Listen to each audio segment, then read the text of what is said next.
Baiklah, di sini saya akan menjelaskan contoh soal dari kenaikan titik didih pada sifat koligatif larutan. Baiklah, sebelum kita memasuki contoh soal, kita akan membahas rumusnya terlebih dahulu.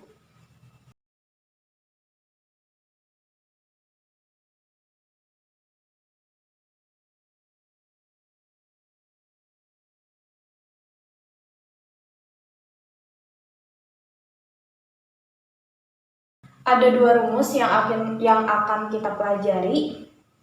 Yang pertama, nilai kenaikan titik didih larutan dinyatakan sebagai selisih antara titik didih larutan dengan titik didih pelarut murni. Nah, jadi nilai kenaikan titik didihnya dinyatakan sebagai selisih. Kalau selisih itu pasti kurang ya. Delta TB kenaikan titik didih sama dengan, karena selisih antara titik didih larutan dengan titik didih pelarut murni. Titik didih larutan lambangnya TB dikurang titik didih pelarut murni. Bisa pakai TB0 atau TB pelarut.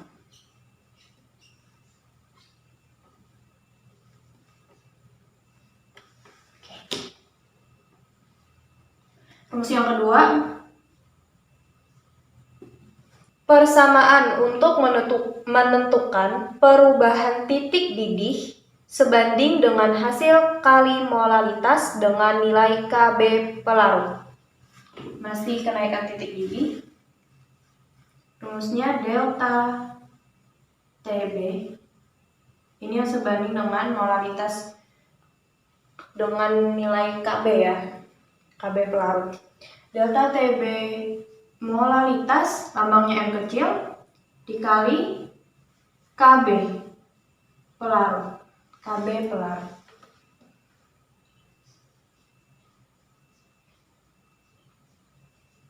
Nah, rumusnya ini bisa dibalik. Bisa juga jadi KB dikali molal. Sekarang kita masuk ke contoh soal yang pertama.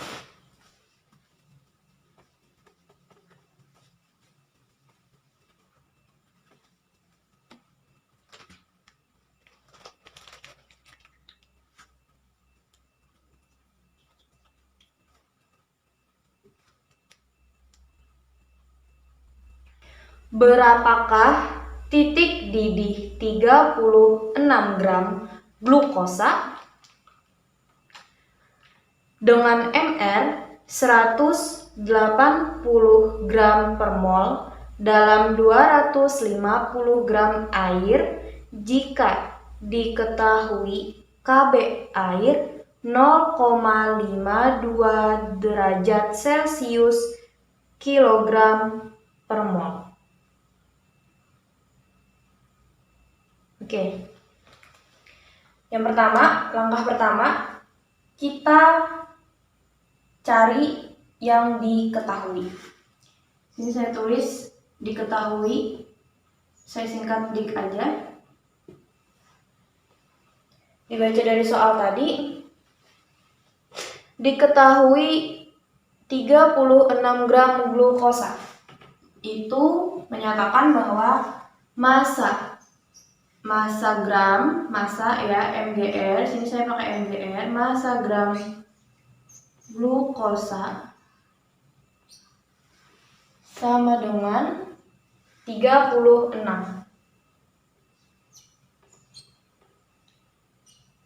gram.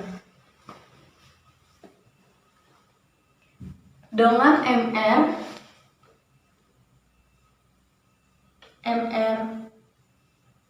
glukosa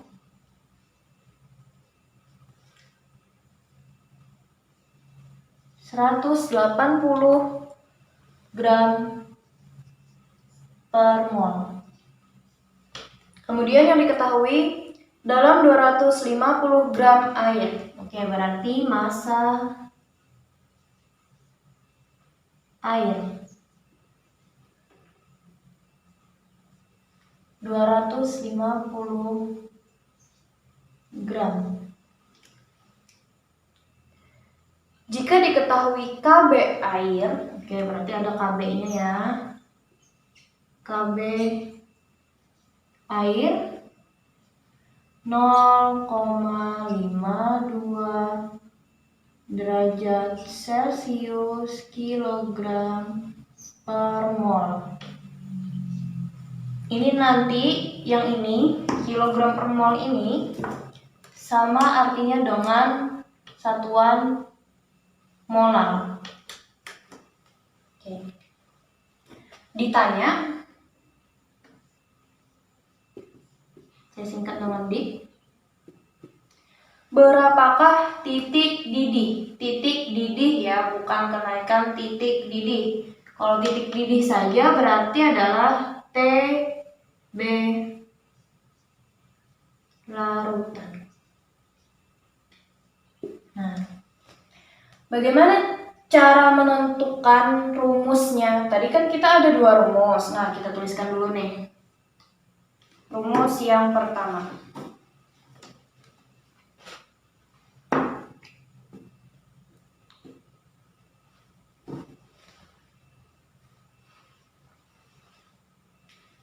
Rumus yang pertama. Delta TB sama dengan TB larutan dikurang dengan TB pelarut. Rumus yang kedua, delta TB sama dengan molar dikali KB pelarut. Sekarang saya tanya, manakah yang berperan sebagai pelarut, glukosa atau air? Air ya, yang berperan sebagai pelarut di sini adalah air. Oke, kita lihat dari rumus di sini.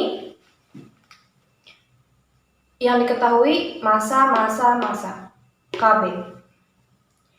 Di sini ada rumus yang memuat KB. Oke, berarti kita bisa pakai rumus yang kedua. Tetapi di rumus yang kedua ada delta TB. Sedangkan delta TB-nya itu nilai delta TB-nya belum diketahui. Oke, nggak apa-apa. Bisa kita cari nilai delta TB-nya. Kita ambil rumus yang kedua.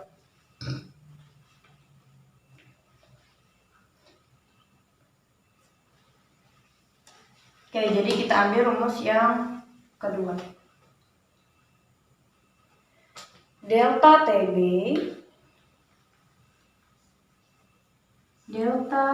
TB sama dengan molar dikali KB pelarut. Delta TB yang dicari ya. Molar. Di sini tidak ada tertera molar. Jadi kita cari molarnya dulu. Rumus molar apa? Massa zat terlarut dibagi dengan mR zat terlarut dikali 1000 dibagi dengan massa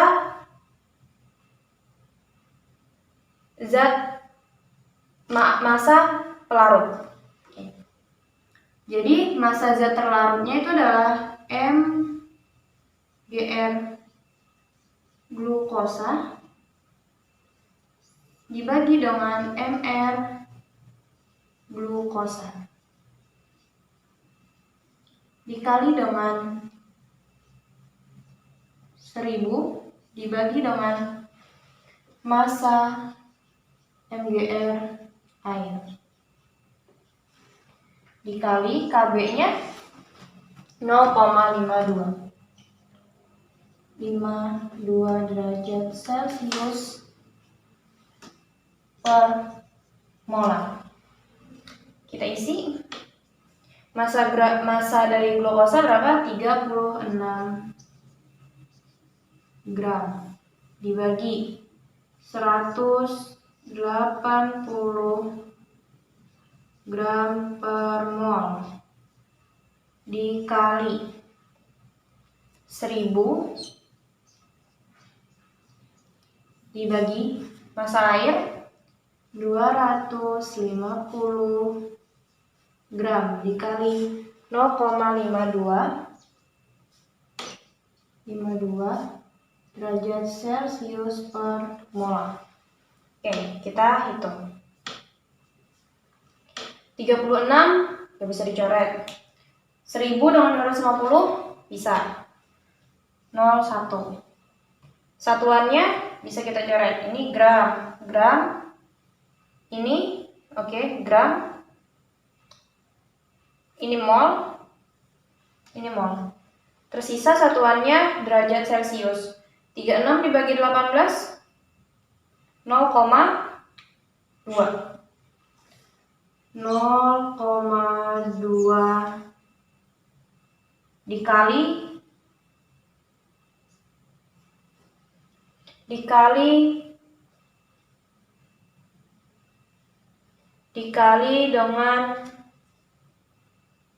100 bagi 25 4 dikali dengan 0,52 derajat Celcius.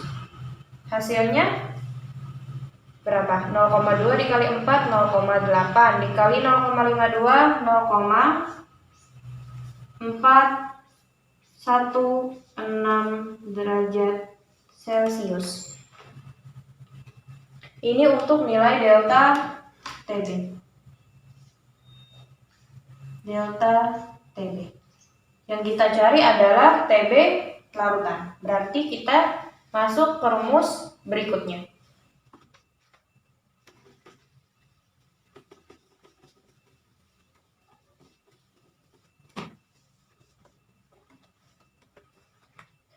Rumus yang memuat nih atau yang memiliki TB larutan, apa rumusnya? Rumus yang pertama, TB larutan dikurang dengan TB pelarut. Oke. Delta TB berapa tadi nilainya? 0,416 derajat Celcius. TB-nya yang dicari TB larutan dikurang dengan TB pelarut. Pelarutnya adalah air. Berapa titik didih dari air?